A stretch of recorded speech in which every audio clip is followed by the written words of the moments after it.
আসসালামু আলাইকুম রহমতুল্লাহি ওয়া বারাকাতুহু।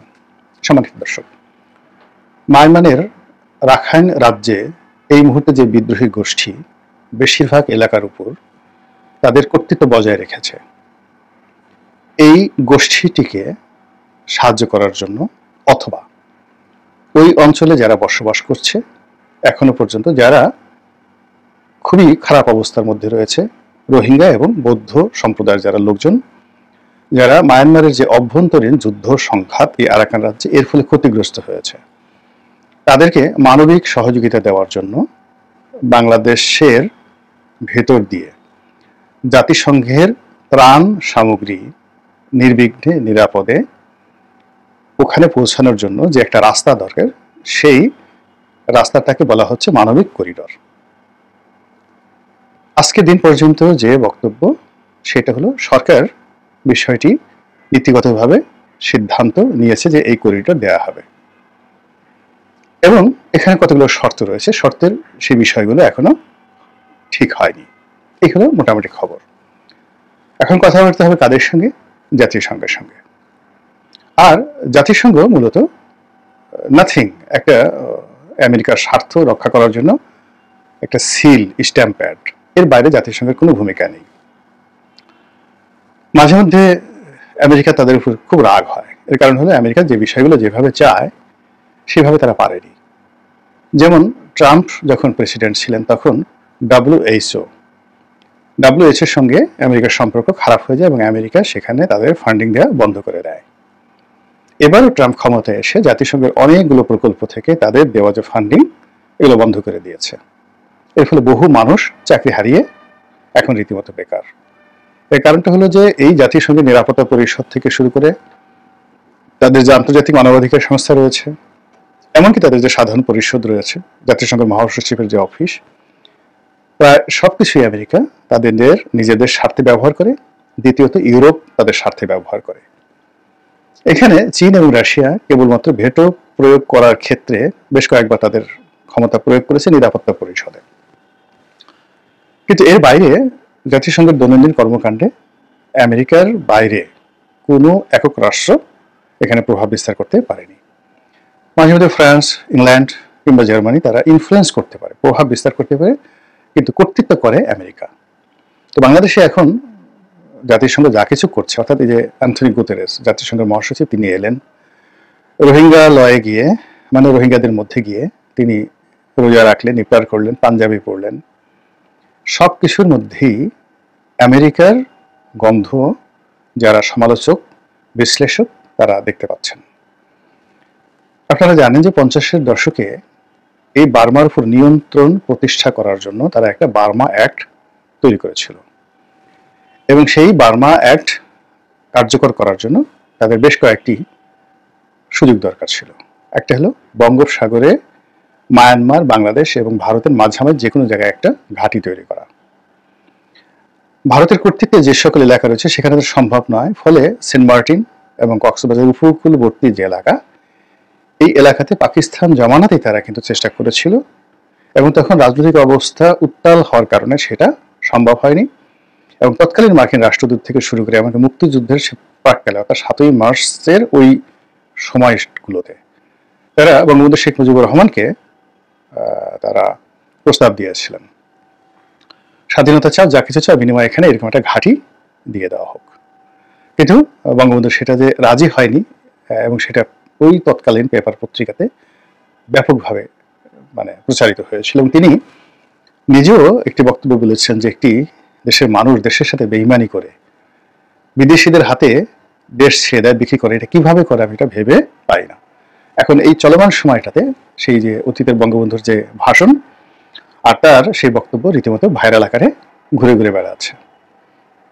আর শেখ হাসিনার গত 2-3 বছরের যে বক্তব্য, অর্থাৎ 2022 সন থেকে পিটার ডি হার্ট যেদিন থেকে এলেন, ডোনাল্ড লু যে সময় বাংলাদেশে পরিচালিত হলেন এবং ইমরান খানের ক্ষমতা যখন চলে গেল, তখন থেকে অনবরত শেখ হাসিনা অনেকবার বলেছেন যে তাকে উচ্ছেদ করার জন্য আমেরিকা এখানে সর্বোচ্চ চেষ্টা করছে, এবং আমেরিকা তার কাছে যে জিনিসগুলো চাচ্ছে, সেন্ট মার্টিন দ্বীপ চাচ্ছে, একেবারে খোলামেলা তিনি এই কথা বলেছেন, এবং এটা আমেরিকা অস্বীকার করতে বাধ্য হয়েছে যে আমরা এই ধরনের কোনো যাকে বলা হয় দ্বীপ তার কাছে চাইনি।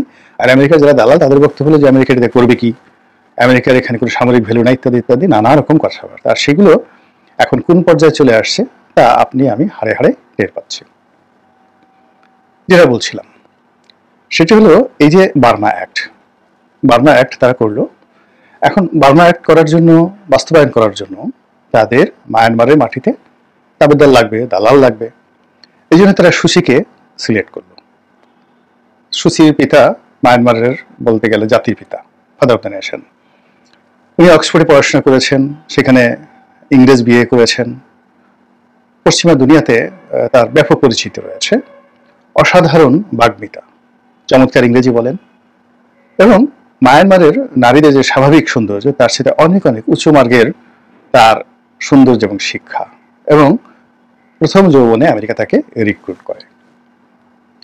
কিন্তু মায়ানমারের সামরিক জান্তা চীন তারা টের পেয়ে যান। ফলে একেবারে প্রথম দিন থেকেই তাদের সর্বোচ্চ শক্তি তারা এই অং সান সুচির বিরুদ্ধে ব্যবহার করতে থাকে, তাকে দাঁড়াতে দেয় না।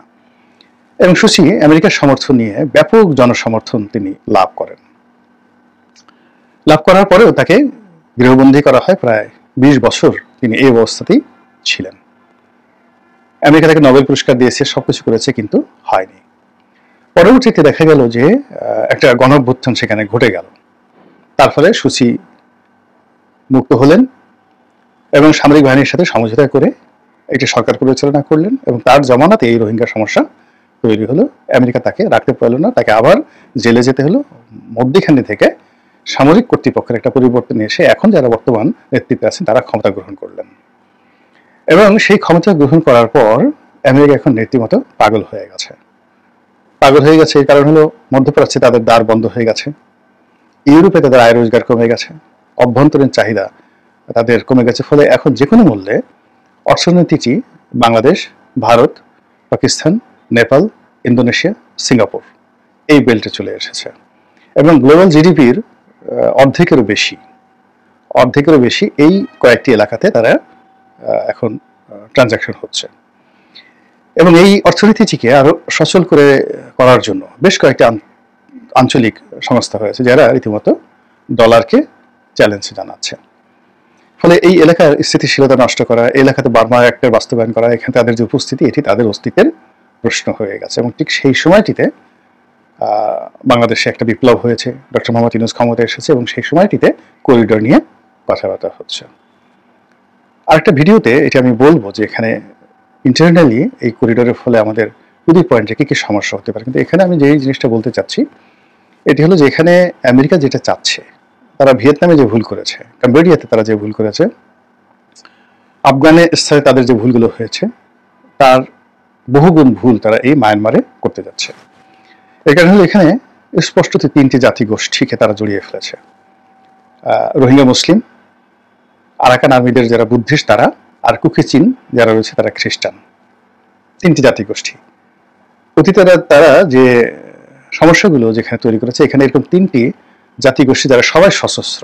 এখানে রোহিঙ্গাদের হাতে অস্ত্র আছে, বৌদ্ধদের হাতে অস্ত্র আছে, খ্রিস্টানদের হাতে অস্ত্র আছে। এইরকম আপনি আফগানিস্তানে অন্য কোনো দেশে দেখতে পাবেন না। This is their first problem. Second problem হলো এখানে 3টি মেজর আর্মি সরাসরি এখানে জড়িয়ে পড়বে।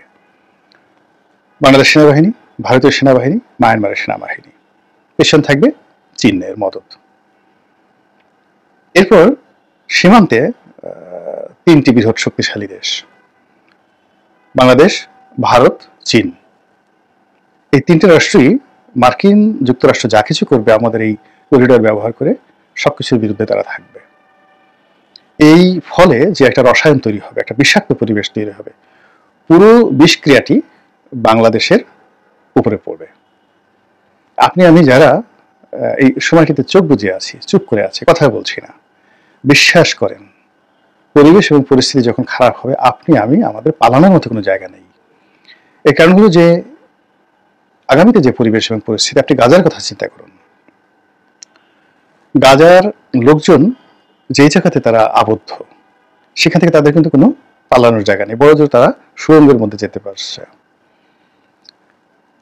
এবং পুরো ফিলিস্তিনি যদি এলাকা যদি আপনি ধরেন, সেখানে হয়তো তাদের জর্ডান আছে, তারপর তাদের সঙ্গে কুয়েত আছে, মিশর আছে, কিন্তু গাজার যে জায়গাটুকু সেই জায়গাতে তাদের পালানোর মতো কোনো জায়গা নেই, ফলে অঘরে প্রাণ হারাচ্ছে।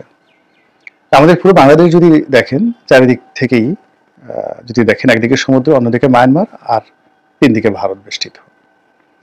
তো এখন মায়ানমারের সাথে আপনার গন্ডগোল, ভারতের সাথে গন্ডগোল, আপনি যাবেন কোথায় বলেন? প্লেনটাই তো আপনি উড়াতে পারবেন না বাংলাদেশ থেকে। ব্যবসা বাণিজ্য, খাওয়া দাওয়া থেকে শুরু করে মানে জীবনের কোনো একটা জায়গাতে তো আমাদের স্বয়ংসম্পূর্ণতা নেই। আমরা যেভাবে খাবার খাই, চাল খাই, এত অধিক পরিমাণ চাল পৃথিবীর কোনো দেশে খায় না। ফলে যখন আমাদের বাম্পার ফলন হয় প্রকৃতিতে, চাল উদ্বৃত্ত থাকে, আর ফলন যখন না হয় সারা দুনিয়া থেকে আমরা চাল আনি এবং চালের মার্কেট তছনছ করে দেই। একইভাবে আমরা যেভাবে গম খাই, অর্থাৎ আমাদের খাদ্যের মধ্যে 5 to 10% থাকে ডাল, মাছ, মাংস, প্রোটিন, অন্যান্য যে জিনিসগুলো, আর 90 to 95% ভাত থাকে। এর সঙ্গে আমরা পেঁয়াজ, আদা, মরিচ, মানে আমাদের দৈনন্দিন যে জিনিসগুলো লাগে, একটি আইটেম আমরা স্বয়ংসম্পূর্ণ নই। অনেকে বলে আমরা ডিমের স্বয়ংসম্পূর্ণ হয়েছি, তারপরে মুরগিতে স্বয়ংসম্পূর্ণ হয়েছে, কিন্তু ডিমের জন্য বা মুরগির জন্য যে খাদ্য, ওষুধ, সেগুলোকে আমরা তৈরি করতে পারছি? কিংবা আমরা যে বছর বাম্পার ফলন হলো, এখন পুরোটাই তো আমাদের যে বীজের জন্য আমাদেরকে চীনের প্রতি নির্ভর করতে হচ্ছে। আমাদের নিজস্ব আগে যেভাবে, আজ থেকে ধরেন 40 বছর আগে 100% আমাদের যে ধানের যে বীজগুলো, আউশ, আমন, বোরো, এরি, এই পুরোটাই আমরা নিজেরা তৈরি করতাম। এখন আমাদের সেইটা না, বাজার থেকে আমরা বীজ ধান কিনি এবং এগুলো আমদানিকৃত। এখন কিভাবে আপনি এই জিনিসগুলো সামাল দেবেন সব মিলিয়ে? যার জন্য এই যে একটা করিডর, এটা একটা করিডর না হয় আমার কাছে মনে হচ্ছে এটা মৃত্যুর কূপ। আমরা এর মধ্যে ঢুকছি মূলত আত্মাহুতি দেওয়ার জন্য। মহান আল্লাহ আমাদের সবাইকে হেদায়েত দান করুন এবং হেফাজত করুন। আসসালামু আলাইকুম ওয়া রাহমাতুল্লাহি ওয়া বারাকাতুহু।